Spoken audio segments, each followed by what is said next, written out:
When the day comes that you have finally had enough and you push through the fear and walk away from people and situationships that are making you feel bad, that's the day that your life and your relationships start to get a whole lot better. Hello friends, my name is Maria, and for almost 20 years I was trapped in seemingly endless situationships where I invested a lot of my love and time into guys who always ended up leaving me in the end. And I use the word trapped in air quotes because one day I realized none of my relationships were working out for me.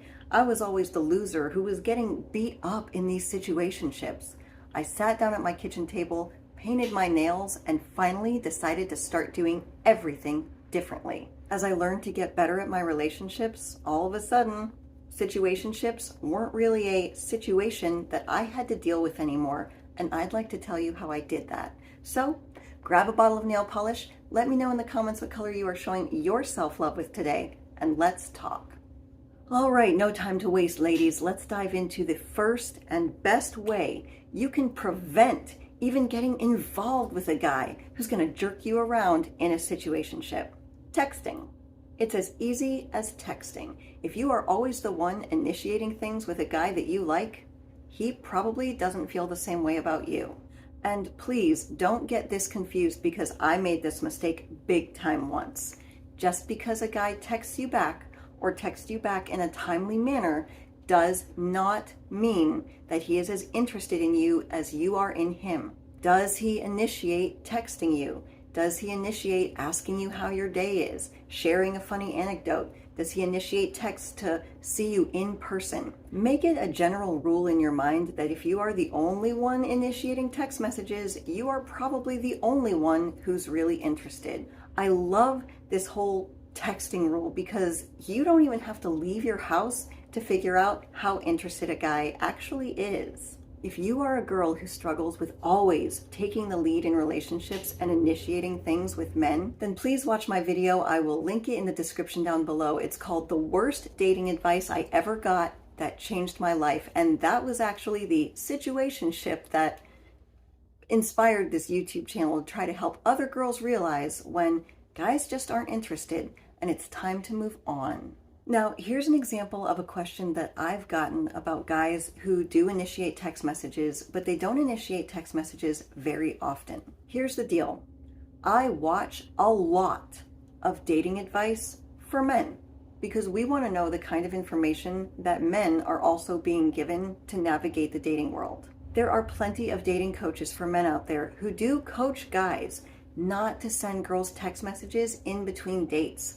They tell guys to only use the phone to text and set up dates with girls. So if you're concerned that a guy is only texting you to set up a date with you, it's not necessarily a bad thing because at least he's initiating dates. However, the main reason these coaches are telling men to only use the phone to text and set up dates is because the men who are writing into them asking for advice usually have a problem with oversaturating a girl with their presence. They over-text. They have anxious tendencies, and they text so much that it kills the romance in the relationship before it's even gotten out of the gate. They have a hard time not texting girls they like. So coaches tell them, hey, back off a little and just use the phone to text to initiate dates. I did want to let you know that a lot of guys are receiving this advice. However, if he is still waiting longer than a week to initiate dates and text messages with you, he's probably not that interested in you. Because men who receive this advice are practically jumping out of their skin to text the women that they like. They're texting them too much. He'd never be able to wait longer than 3 to 5 days to text you, especially if he has really anxious tendencies or he likes you a lot. Think of how much you want to text a guy that you really like when you're dating him. I bet it would be very hard for you to wait more than even 2 days to text a guy that you like. So if you look at it from the man's perspective, why would he be able to wait 2 weeks to text a girl that he really likes? Kind of works both ways, don't you think? Now this channel is about my experience with men, and I will tell you, in my experience, I have dated guys who only wanted to go out on dates with me about every other week. It seemed like they had all the time in the world, and they could definitely wait to see me again. Those guys dumped me after about 5 months. I'm not saying that you have to get together all the time once you begin to date someone. I mean, you have to get to know that person first. But certainly within a few dates or a month of seeing them, if they really like you, they're probably going to want to see you at least once a week on the weekend.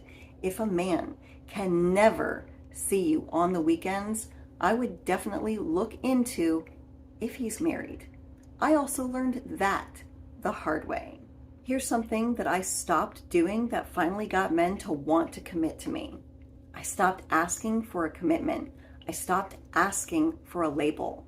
I totally stopped demanding that men show me their intentions with me, and I just stepped back and started letting men show me their intentions with me. Think about it like this. If you were on a date with a guy and you're at a restaurant and he started really treating the waitress very poorly and disrespectfully, you might have the urge to talk to him about needing to treat the wait staff better. But is that what you really want?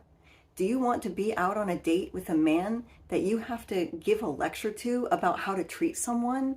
Or do you want to go out on a date with a man who already knows that the waitress deserves to be treated with kindness and respect?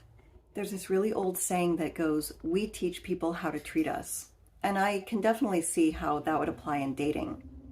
But you know what? Along the way, I also heard another saying, which is, why teach people how to treat us? How about instead we meet somebody, take space to stand back and observe how they treat us right off the bat, and then we make a decision of what boundaries we need to draw with them. We decide, are they worth continuing a relationship with? Or do we observe some really poor and disrespectful behavior or behavior we know won't serve us in a relationship in the long run, and we draw a line? We walk away. So you don't teach people how to treat you. You observe how they treat you, and then you respond accordingly. Here's one big thing that's really important to understand. I have a personal saying that I came up with a long time ago, and it's disappointing people are disappointing. Disappointing people are disappointing. If you have just started dating a guy and he is already making you feel like you are not a priority, or he's making you feel hurt, or he's disappointing you, guess what? That's the best it's ever going to get, because people put their best foot forward in the very few months of a new relationship. And people can only hide who they truly are for about 90 days. That's usually why within 6 months, relationships crumble, because they start to see how the other person really is without the love goggles on, and they decide whether or not they want to continue with the relationship. Here's the biggest things I did wrong to get stuck in really nasty situationships. I know nobody wants to hear it, but the first thing I really did very wrong is I would sleep with a guy way too soon. I would accidentally get attached to a guy who wasn't very good for me, because now my hormones were telling me to bond with him. I slept with him before I knew him very well, and then a few months down the line, when I got to know the real him, even if I didn't like what I saw, too late. My body was telling me that I needed to stay with him no matter what, especially because I have a lot of anxious attachment issues. If you keep getting stuck over and over again in a pattern of situationships, especially if you also have attachment issues, take it slow. There is nothing wrong with taking it slow when you first start dating. Dating is supposed to be fun. I think that's part of the problem. We all get mixed up in this. They could be the one, they could be the one, they could be the one. Just go out on a few dates. Sleeping with men will not, absolutely not, make them like you more. If anything, it will have the opposite effect. There's truly no more mystery. And mystery is what is attractive. When you are out on the first few fun dates with a guy and you're protecting yourself by not getting too physical too soon, don't start asking about labels and commitment and, where are we? Instead, ask them what they see for themselves in the future. If they bring up the relationship and they say that they want to take things slow, give them exactly what they want and actually take things slow. Jumping into bed with a guy is not the definition of taking things slow. And if he claims he wants to take things slow, but really pushes you for a physical relationship, if I had a buzzer, I would press it. Huge red flag, no go. That guy's putting you into a category, and it's not future serious girlfriend, wife, or mother of his child. His actions don't match his words. He wants to do the most humanly intimate thing with you, a person that he claims he wants to take it slow with. Stay out of situationships by making sure the person you're dating, make sure their words match their actions.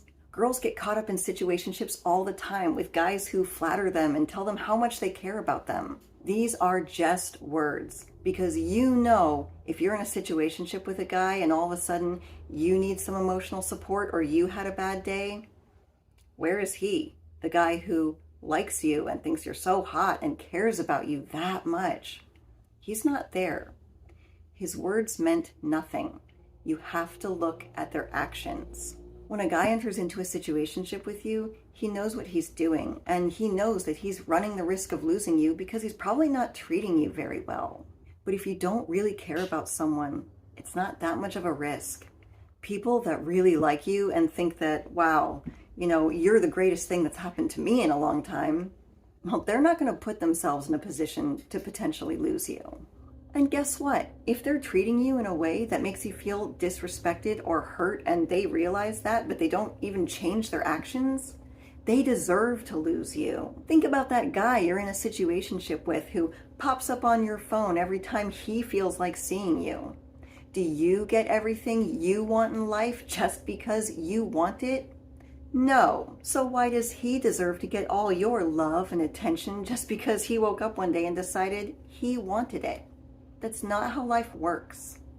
I feel like it's easy to go running back to guys who were sort of ignoring us for a while because we get this hit of dopamine and validation when they text us. If you are elbow deep in a situation with a guy who every time he texts you, you get this little rush and, oh, it feels so good. He's giving me attention. He's being nice to me. Okay, think about it like this. Yeah, that feels good. And it is temporary. You know what feels really good in a really fulfilling and sustainable way? Standing up for yourself. And if you can't prevent getting into a situationship because you're already in one, there is nothing wrong with stating something that's bothering you or bringing up a boundary in a relationship. It will force the relationship forward because the guy will be like, oh my gosh, I didn't realize you felt that way. And because he doesn't want to lose you, he'll care and he'll stop the behavior. Or he will distance himself and eventually stop talking to you because in his mind, you're not worth the further investment. He didn't care about you that much in the first place. But it's good. It's good to find out sooner than later. I'm going to tell you a quick story about a guy who didn't text me for 2 weeks, and we'd been dating for a couple of months, but it really wasn't serious. Now, after 2 weeks of not hearing from him at all, he actually called me, but when I picked up the phone and he acted like nothing had happened, I was like, hey, I didn't hear from you for 2 weeks. I'm sorry, this doesn't work for me, and you can basically pack sand. Now, I was able to do that because honestly, that guy didn't treat me that well in the first place, and I probably didn't like him very much. I think the problem is when we like people a lot, it's much easier to accept bad behavior. However, I wasn't even that invested in the relationship. So I did the right thing and I told him, hey, you know what? Go kick it with somebody else. I don't dig this whole not calling me for 2 weeks thing, not contacting me in 2 weeks thing. And you know what? I never heard from that guy ever again. If you state a boundary and they don't even care enough about it to continue a relationship with you, it's okay. That person was not for you. Don't even think of it as a loss. You didn't lose anything except potential months and years of heartbreak and misery. Ladies, we prevent situationships in the first place by making sure he's on the same page as you interest level wise, by observing his behavior over initiation and text messages. We don't get our brains and our bodies confused by rushing into a physical relationship too soon with someone that we don't really know. And we don't teach people how to treat us. We observe how they treat us right from the get-go. And then we make decisions based on what we want for our future in relationships. And yes, what that means is you might have to walk away. But you know what else it means? You don't get the memory keeping you up at night when you think about that guy who treated you poorly and you were chasing him and begging him to stay with you. You don't have the memory of going after someone who is constantly rejecting you or making you feel bad. It also means that if you are someone who struggles with letting people go, it teaches your brain that you can make the hard decision. You can walk away.